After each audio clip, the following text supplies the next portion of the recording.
오늘도 좀 오전에 비가 내렸고 또 지난주에 많이 비가 내려서 수도권에서는 많은 사람이 죽기도 하고 또한 이재민이 생겨서 참 어려움인데 여러분의 가정들은 어떤지 모르겠습니다.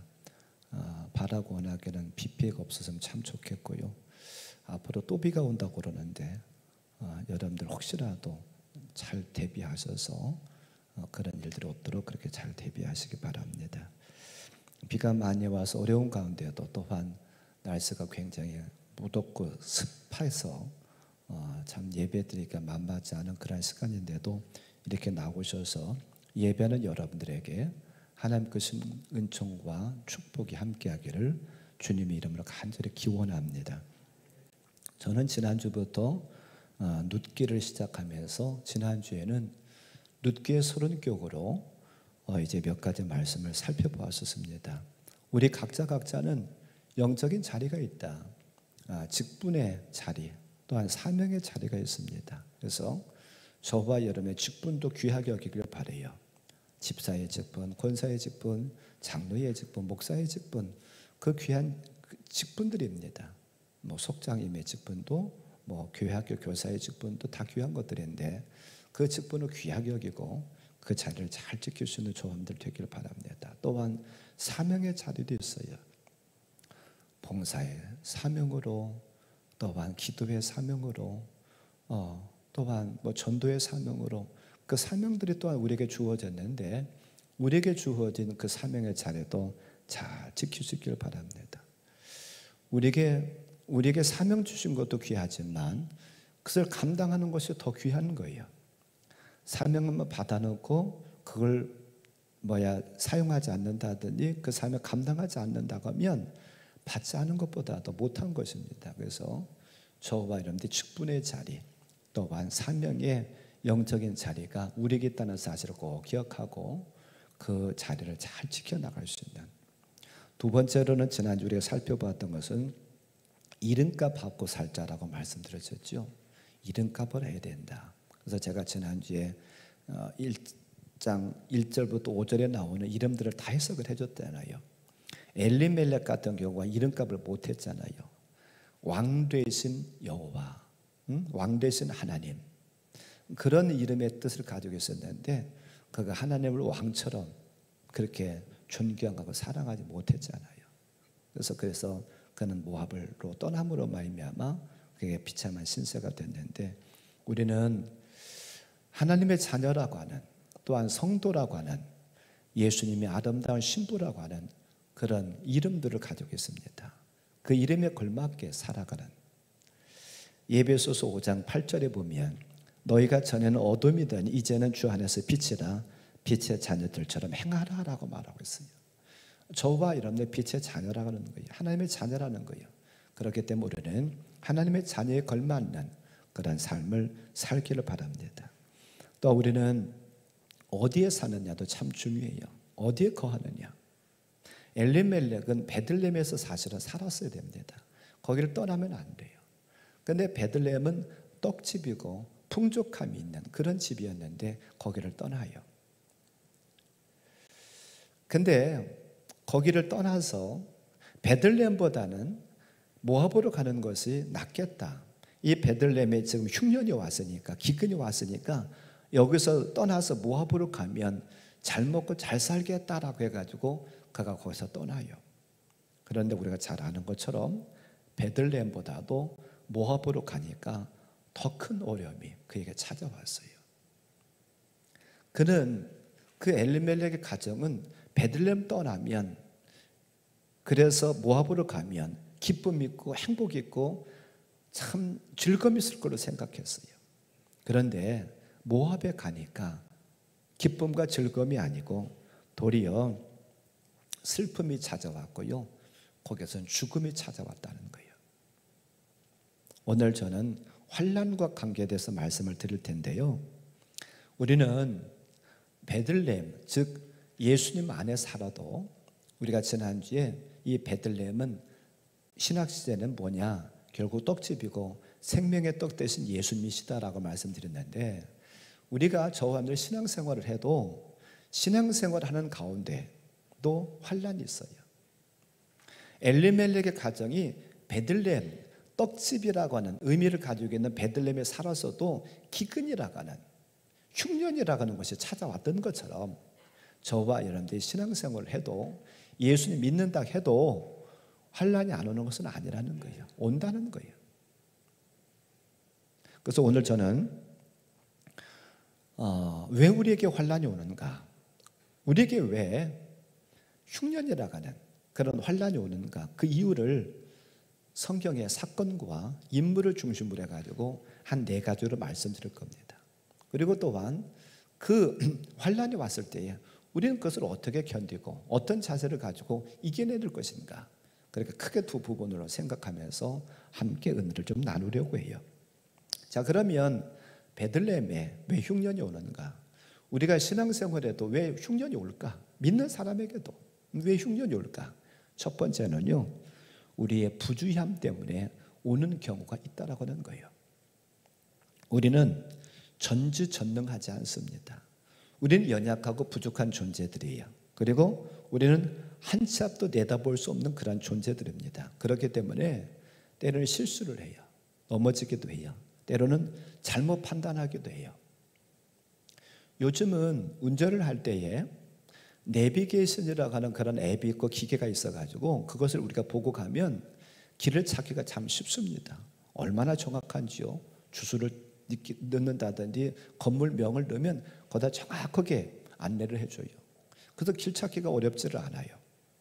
그런데 그런 내비게이션이라고 하는 그런 기계가 나오기 전에는 대부분 지도를 보고 찾아가든지 아니면 이정표를 보고 찾아갔었습니다.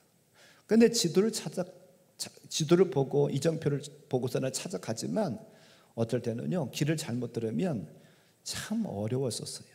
시간도 허비하기도 하고요, 자칫 잘못 길을 접어들었다가 차가 빠지는 경우도 생기기도 하고, 이처럼 잘못 판단하면 잘못된 길로 접어들면 이렇게 어려움을 당할 수 있었어요. 우리가 몸에 어떤 것이 좋다 혹은 어떤 것이 나쁘다는 것을 알면서도 때로는 몸에 안 좋은 것을 먹기도 합니다. 단 음식, 단 거 우리 몸에 안 좋다는 걸 알아요. 너무 짠 음식 몸에 안 좋다는 걸 알아요. 그러면서도 자꾸 단 것이 땡기지 않습니까? 또 이제 점점점 짜게 먹지 않습니까? 어찌 보면 그런 것들이 성인병의 주범이잖아요. 알면서도 때로는 내가 절제하지 못함으로 말미암아 그렇게 하는 경우도 있어, 먹는 경우도 있어요. 또 우리가 잘못 판단해가지고서 하나는 어떤 곳에 투자해가지고 잘 판단한 것 같은데 나중에 보면 잘못 판단해서 거기다 투자를 함으로 손해를 본다든지 그런 경우들도 있잖아요. 이처럼 우리 인간의 판단이 잘못돼서 또한 내가 조심하면서 했어야 될 텐데 조심하지 못함으로 말미암아 오는 환란이 있어요. 성경에 보면 거기에도 이런 사건과 이런 사람이 있더라고요. 사도행전 27장에 보면 사도 바울 선생님께서 죄수의 신분으로 로마로 가요. 그래서 성경에서는 이달리아라고 나와 있는데 오늘날은 이태리입니다. 이탈리아입니다. 이탈리아로 배를 타고 압송이 돼 가는 거예요. 근데 이제 바울만 가는 게 아니라 바울을 호송하는 사람도 있고요, 또한 죄수 몇 명이 같이 갑니다. 알렉산드리아라고는 배를 타고서 하나는 이제 이달리아로 가는 거예요. 그런데 바울이 보니까 하나님께 일러주시는 것이 가면은 어려움이 있을 것이라고 알려주셨어요. 그래서 그들을 호송하는 백부장한테 여기서 멈춥시다. 여기 있다 갑시다. 여기서 있다 가야지 지금 우리가 배 타고 가다 보면 이제는 어려움이 있습니다. 자칫 잘못하다 보면 화물과 배뿐만 아니라 생명에까지도 타격이 있을 수가 있습니다. 그러면서 백부장한테 말렸어요. 그런데 백부장은 누구의 말을 듣느냐 하면 선장과 배의 주인인 선주의 말을 듣습니다. 백부장의 입장에서 생각해 본다고 하면 그 바다를 잘 아는 것, 바다의 전문가는 선장이에요. 그리고 선주입니다.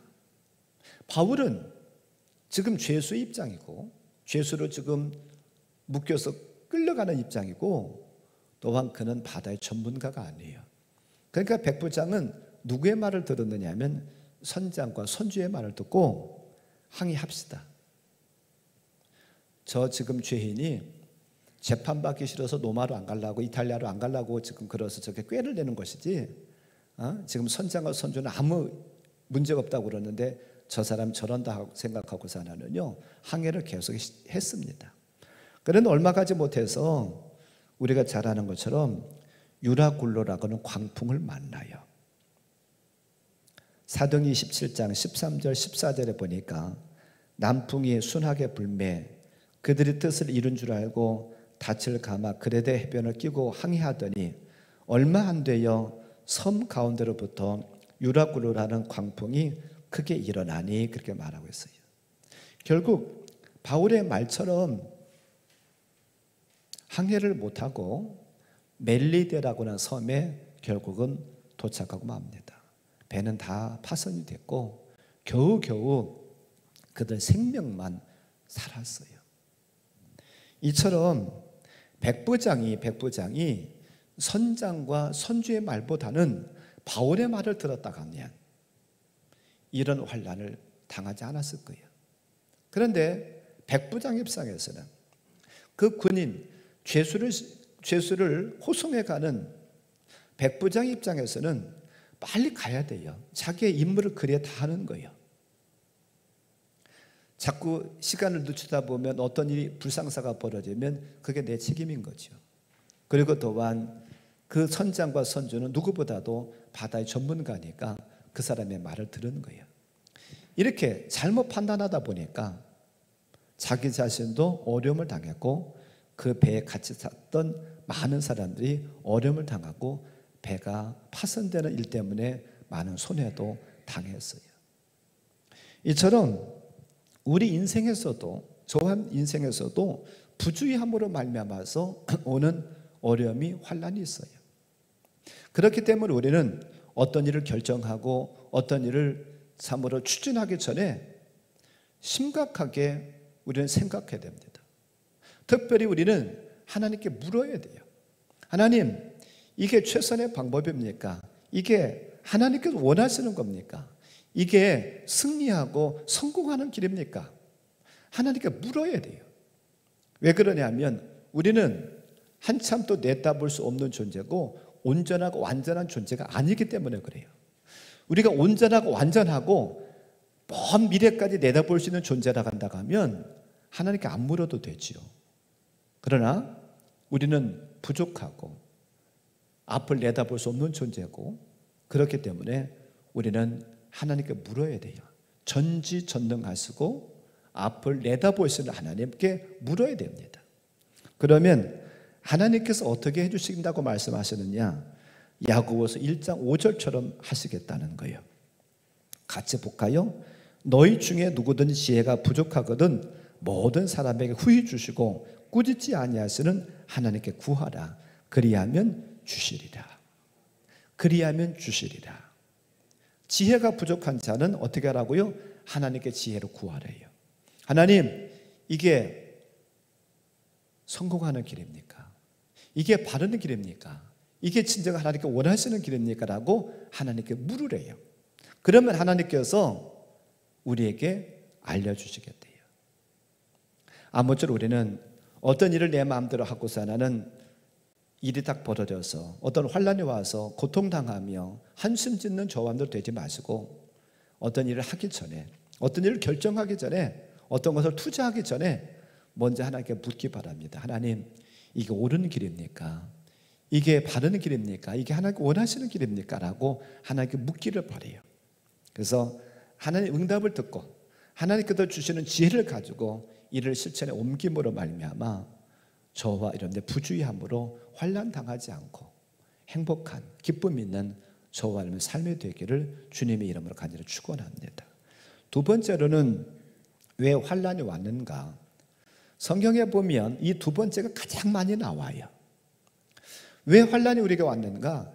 죄 때문에. 죄의 결과로 환난이 왔던 경우가 성경에는 너무나도 많이 나와요. 그런데 저는 한 가지만 얘기를 하려, 한 가지 사건과 한 가지 인물만 말씀을 드리려고 해요. 민수기 12장에 보면 모세의 누나 미리암과 또한 그의 형 아론이 모세를 비방합니다. 무엇 때문에 모세를 비방하느냐 하면 모세가 하나님께서 세우신 이스라엘의 지도자잖아요. 그런데 그가 구수 여자와, 즉 이방 여자와 결혼을 했어요. 그가 늘 설교하고 백성들에게 가르칠 때는 이방 여자하고 결혼하지 말아라. 이스라엘 사람들과 유대인들만과만 결혼해야지 이방 여자하고 결혼하면 안 된다. 그렇게 늘 설교하고 가르쳤거든요. 근데 그걸 누가 범했느냐? 모세가 범한 거예요. 구수 여자를 취해가지고서 하나는요, 결혼했어요. 그래서 누나 미리암과 아론이 동생 그렇게 하면 돼? 그럼 비방했습니다. 아니, 동생이 먼저 그러면 안 된다 해놓고 그래서 어기면 어떻게 해? 그러면서 나무라고 비방한 거예요. 민수기 12장 1절에서 보니까 모세가 구수 여자를 취하였더니 그 구수 여자를 취하였으므로 미리암과 아론이 모세를 비방하니라 라고 말하고 있어요. 근데요, 이 얘기를 모세만 들은 것이 아니라 하나님께서도 이 얘기를 들으셨어요. 비방한 소리를 들으셨어요.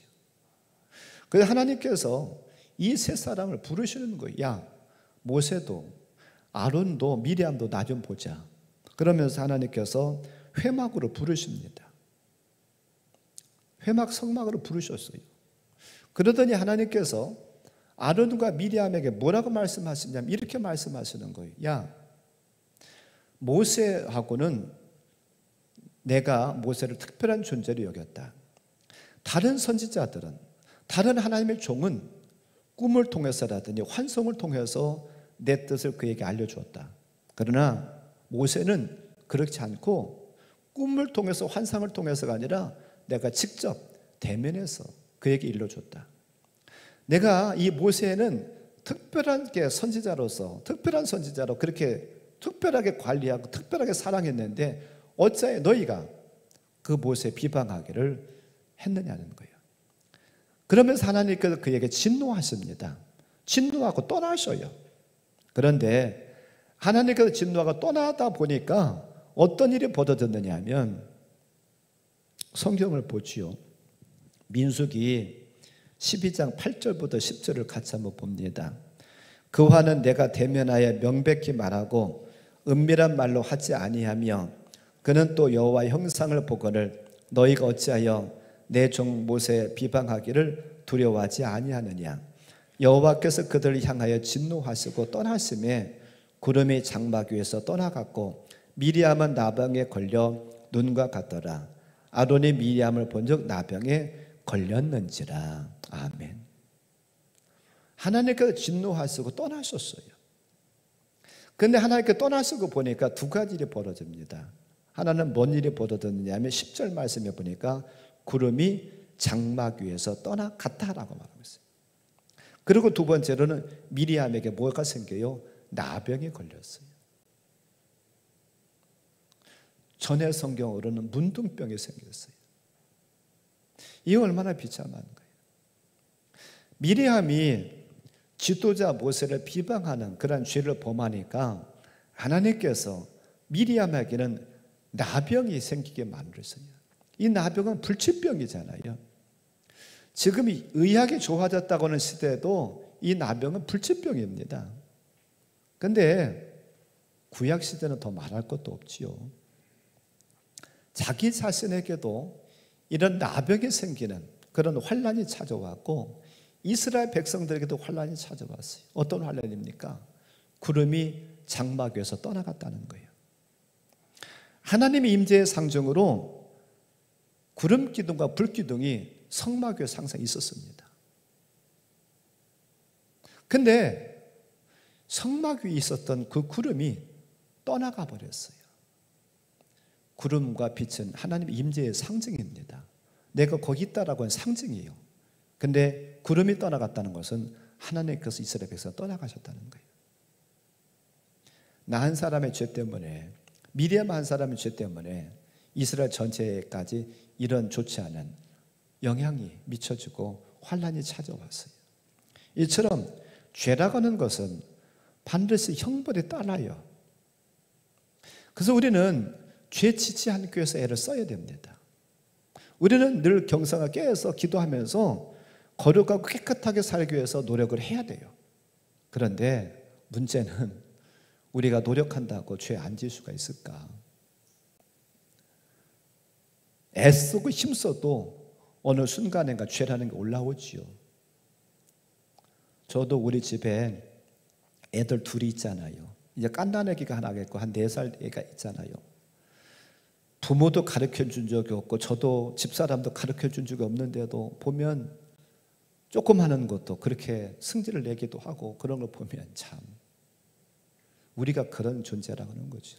우리가 태어날 때부터도 그런 죄된 속에서 태어나다 보니까 우리 안에 그런 것도 도사리고 있어요. 어느 순간인가는 죄가 올라온다는 거예요. 우리는 그러므로 말미암아서 죄가 올라오고 죄를 졌다고 하면 바로 하나님 앞에 회개해야 됩니다. 미리암의 참 안타까운 것은 그런 죄를 졌음에도 불구하고 회개할 생각을 안 해요. 그러니까 하나님께서 부르시는 거예요. 야, 너 나 좀 보자. 너 나 좀 보자. 하나님께서 미리 부르셨어요.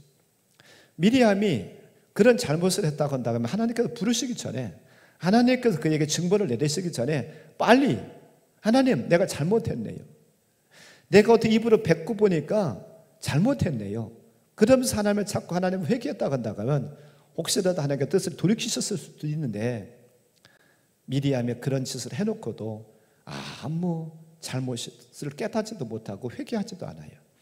그러니까 하나님께서 그를 부르셔서 진노하시고 떠나시면서 그에게 나병을 주시는 거예요.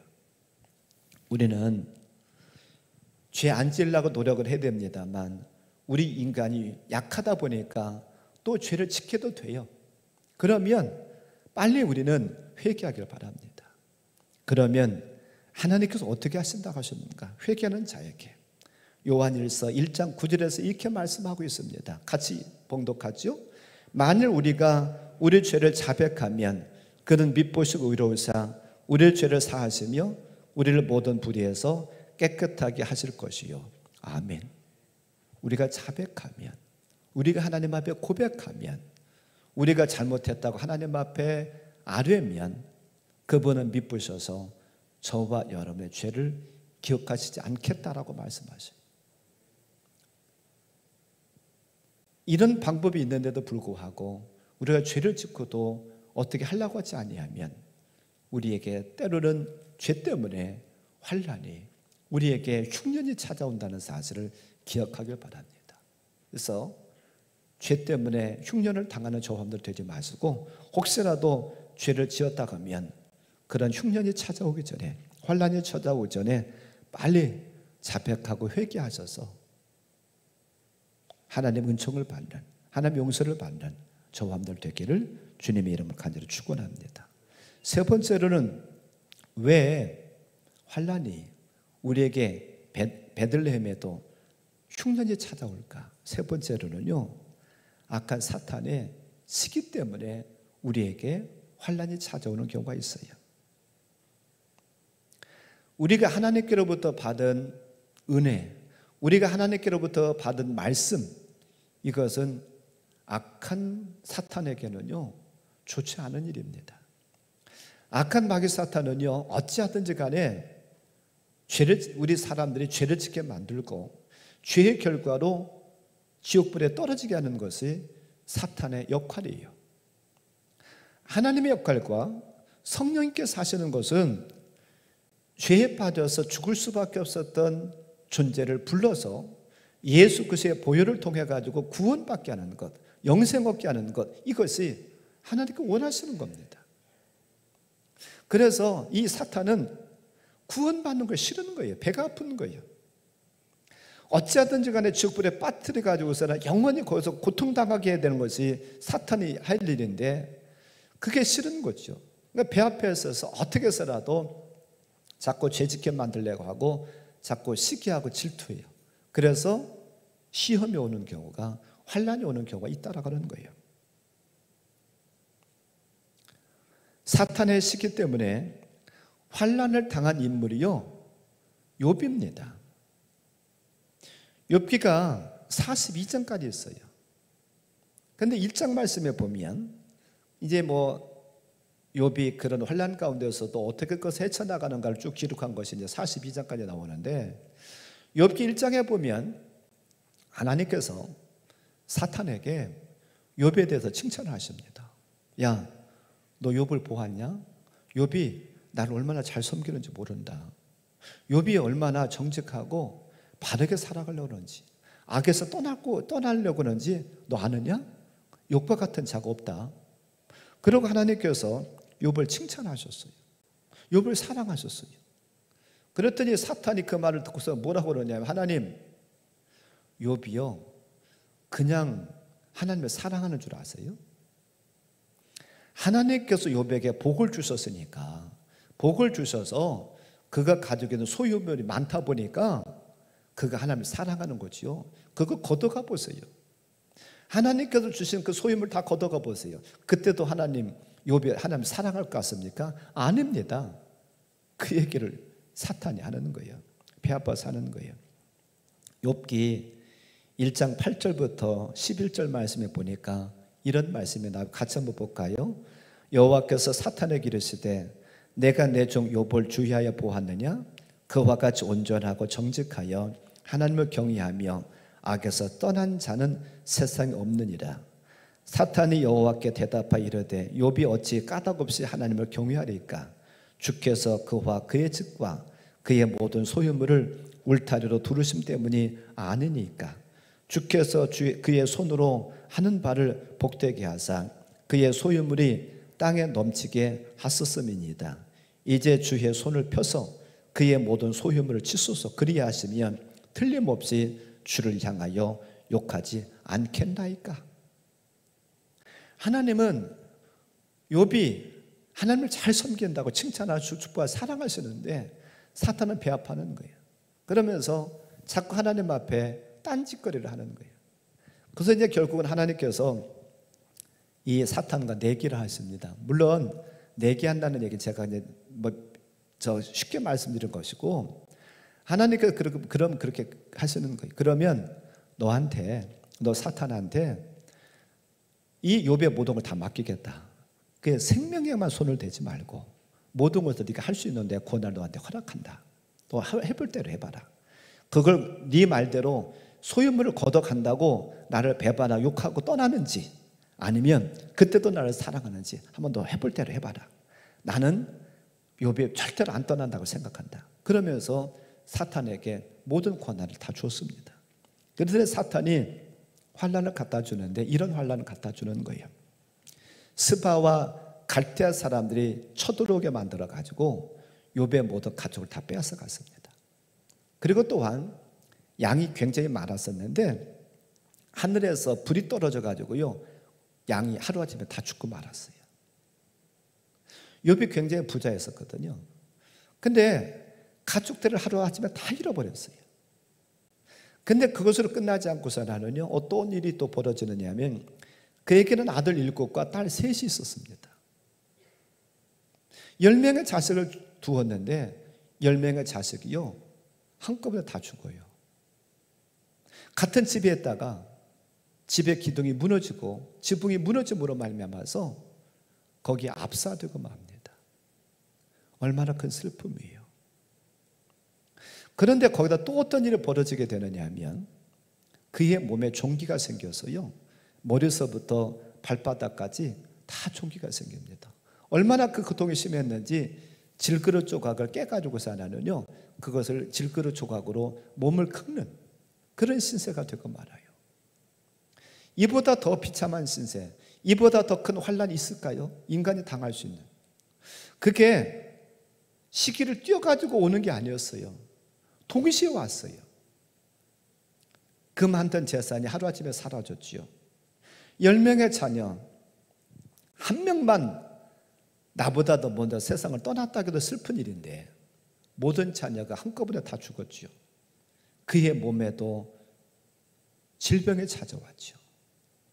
인간이 당할 수 있는 고통 중에서 이보다 더 큰 고통이 있을까요? 이보다 더 큰 환난이 있을 수가 있을까요? 아마 저는 없으리라고 생각해요. 이렇게 고통이 찾아왔습니다. 무엇 때문에요? 사탄의 시기 때문에. 사탄은 우리가 복받고 우리가 특별히 하나님 믿어서 구원받는 것을 시기하고 질투합니다. 그래서 사탄은 때로는 우리에게 환난을 갖다 주는 경우도 있어요. 환난을 통해서 하나님과 멀어지게 하려고 우리에게 이렇게 하는 경우도 있습니다. 그런데 이런 환난이 왔을 때에 주님은 우리에게 어떻게 하라고 말씀하고 있느냐 하면 요한복음 16장 33절에 보니까 주님이 우리에게 이렇게 말씀하세요. 같이 볼까요? 이것을 너에게 이르는 것은 너희로 내 안에서 평안을 누리게 하려 함이라. 세상에서는 너희가 환난을 당하나 담대하라. 내가 세상을 이기었노라. 아멘.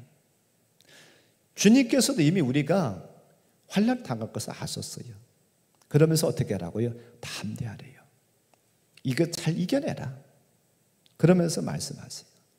그리고 히브리서 기자는 우리에게 용기를 주시는 말씀을 하고 계세요. 어떤 용기를 주시는 말씀을 주시느냐면 히브리서 2장 18절 말씀에 보니까 그가 시험을 받아 고난을 당하셨은즉 시험받는 자들을 능히 도우실 수 있느니라. 아멘. 여기서 그라고 하는 건 누구냐면 예수님 말씀하고 있어요. 예수님께서도 시험을 당해보셔서 시험 당한 사람의 심정을 아신다는 거예요.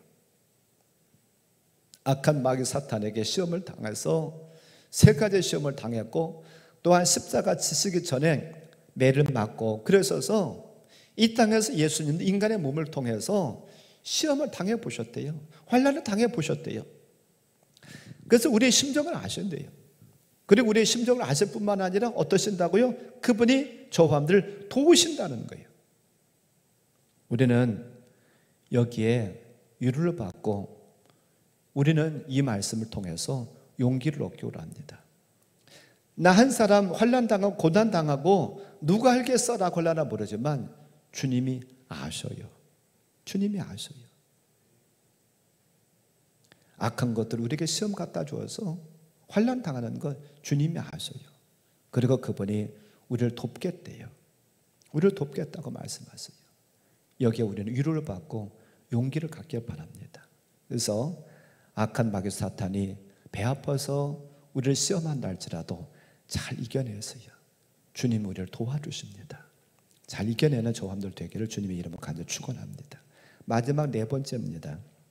우리에게 왜 환난이 올까? 하나님께서 우리를 시험하신대요.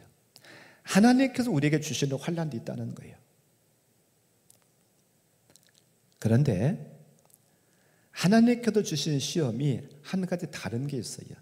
죄 때문에 오는 시험이라든지 그건 특별히 사탄이 주는 시험과 다른 것은 무엇이냐면 사탄이 우리를 시험하는 것은 환난을 갖다 주는 것은 우리를 하나님부터 떨어지게 만들고 죄짓게 만들고 결국은 지옥불에 떨어지게 하려고 즉 멸망시키려고 하는 것이 사탄의 시험의 특징이에요. 그러나 하나님께서 우리에게 주시는 시험은 우리를 복 주시려고 우리에게 상급을 주시려고 하나님 우리에게 은혜를 주시려고 하는 것이 이 하나님의 시험의 특징이고 차이라는 사실을 우리가 기억하길 바랍니다. 하나님께서 시험하신 경우 가장 대표적인 예가 누구냐면 아브라함입니다. 우리가 잘 아는 것처럼 하나님께서 아브라함에게 100살 때에 아들을 주셨어요. 이삭이 얼마나 이쁩니까? 근데 이삭이 한 10몇 살 정도 됐었을 때에 뭐라고 하나님께서 말씀하셨느냐, 아브라함아 너 나한테 네 아들을 좀 바쳐라, 번제물로 바쳐라라고 말씀하셨어요. 근데 번제물로 바치라는 것은 마치도 짐승을 잡아서 짐승을 죽여가지고 배를 가르고 가죽을 다 벗겨서 나무 위에다 올려놓고 태우는 것 같은 그렇게 드리라는 거예요. 하나님께서 만약에 하나님께 우리에게 나타나서 그렇게 말씀하신다 하면 우리가 따를 수 있겠습니까? 내 사랑하는 아들인데 그것도 더더군다나 100세 얻은 아들인데 얼마나 귀한 아들이에요. 그런데 성경에 보면 하나님도 너무 잔인하시지 우리가 생각할 수 있는데요, 성경에서 뭐라고 말씀하시느냐면 하나님께서 아브라함을 시험하셨다라고 말하고 있어요. 창세기 22장 1절과 2절에 보니까 그 일 후에 하나님이 아브라함을 시험하시려고 그를 부르시되 아브라함아 하시니 그가 이르되 내가 여기 있나이다. 여호와께서 이르시되 네 아들 내 사랑하는 독자 이삭을 데리고 모리아 땅으로 가서 내가 내게 일러준 한 산 거기서 그를 번제로 드리라. 아멘. 하나님께서 아브라함 뭐 하셨다고요? 시험하셨어요. 시험하셔서, 즉 아브라함이 나를 사랑하는가, 아브라함의 믿음이 있는가를 보시려고 테스트 하셨대요. 시험하셨대요. 그랬더니 아브라함이 어떻게 하느냐 하면요, 물론 아브라함은 하나님이 그를 시험하는 걸 모르고 있죠. 하나님의 말씀을 따라서 아브라함이 아들을 데렸고 아들 이삭을 데렸고 또한 번제를 드릴 만한 나무라든지 불을 가지고서 하나는요 하나님께서 지정한 산에 올라갑니다. 그리고 이삭을 묶어요. 꽁꽁 묶어가지고 이제 죽이려고 칼을 뽑아 들어요. 그리고 찌르려는 순간에 하나님께서 그의 사자를 급하게 보내셨습니다. 창세기 22장 12절 말씀 보니까 사자가 이르시되 그 아이에게 내 손을 대지 말라. 그에게 아무 일도 하지 말라. 내가 내 아들 내 독자까지도 내게 아끼지 아니하였으니 내가 이제야 내가 하나님을 경외하는 줄을 아노라. 이제야. 하나님은 전능하신 분이라 우리의 모든 것을 아시잖아요. 아브라함의 믿음이 있다는 것을 몰랐을 줄 아니에요. 그런데 아셨어요. 그럼에도 불구하고 정말로 아브라함이 믿음이 있는가를 행동을 통해서 보기를 원하셨던 거예요. 그래서 그를 시험하는 거예요. 근데 합격했어요. 그래서 하나님께서 뭐라고 말씀하셨어요? 이제야 내가 정말 나를 사랑하는 이제 알겠다는 거예요. 그러면서요 하나님께서 그에게 복을 주셔요. 그 이어서 계속 바로 하나님께서 복을 주셔요. 하나님의 테스트를 잘 통과하니까 그에게 복을 어떻게 주시느냐 하면 창세기 22장 16절부터 18절 말씀에 보면 이런 복을 주셔요. 이르시되 여호와께서 이르시기를 내가 나를 가리켜 맹세하노니 내가 이같이 행하여 내 아들 내 독자도 아끼지 아니하였은즉 내가 내게 큰 복을 주고 내 씨가 크게 번성하여 하늘의 별과 같고 바닷가의 모래와 같게 하리니 내 씨가 그 대적의 성문을 차지하리라. 또 내 씨로 말미암아 천하 만국의 복을 받으리니 이는 내가 나의 말을 준행하였음이니라 하셨다 아니라. 아멘. 한마디로 얘기하면 하나님께서 갖고 계신 것을 아브라함에 다 허락하셨어요. 내가 가지고 있는 건 너 다 줄게. 무엇 때문에요? 시험에 잘 통과하니까. 이처럼 하나님께서 주시는 시험은 우리에게 상급과 복을 주시려고 하는 거예요. 그래서 하나님께 우리를 시험하는 것은 도리어 복입니다. 축복을 만들어내는 통로고 축복을 만들어내는 기계입니다. 그래서 환난이 온다라고 하는 것은 우리를 하나님께서 복 주시려고 하는 거예요. 그렇기 때문에 우리가 환난이 온 것을 기쁘게 여길 수 있기를 바랍니다. 그리고 견고하고 흔들리지 않기를 바라요. 욥은 욥기 23장 10절에서 뭐라고 말씀하고 있느냐 하면 그러나 내가 가는 길을 그가 아시나니 그가 나를 단련하신 후에는 내가 순금같이 되어 나오리라 라고 말하고 있어요.